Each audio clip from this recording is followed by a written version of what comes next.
ఢిల్లీ అల్లర్ల సమయంలో intelligence bureau అధికారి అంకిత్ శర్మ హత్య కేసు ఢిల్లీలోని కర్కర్ డుమా కోర్టు తీర్పునిచ్చింది. ఈ కేసుకి సంబంధించి ఈ దారుణ హత్యకు సంబంధించి ఆప్ మాజీ కౌన్సిలర్ తాహిర్ హుస్సేన్ తో పాటు మరో నలుగురిని కోర్టు దోషులుగా నిర్ధారించింది. ఈ కేసును సుదీర్ఘంగా విచారించిన న్యాయస్థానం తహీర్ హుస్సేన్, నజీం, కసీం, అనాస్ మరియు జుబేదులను నిందితులుగా తేల్చింది. అయితే ఢిల్లీ అల్లర్లలో మరణించిన ఐబీ అధికారి అంకిత్ శర్మ కుటుంబం స్పందించింది. తన కుమారుడు హిందూ కాబట్టే ఈ ఒక్క కారణంతోనే టార్గెట్ చేశారని పేర్కొంది.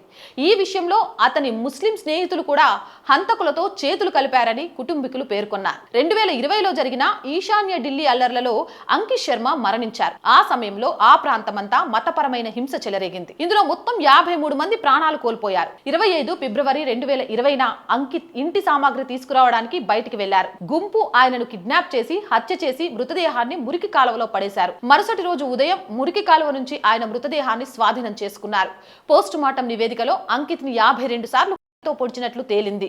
వీటన్నిటిని వినడం, గుర్తు చేసుకోవడం కుటుంబ సభ్యులకు ఎంతో కష్టంగా మారింది.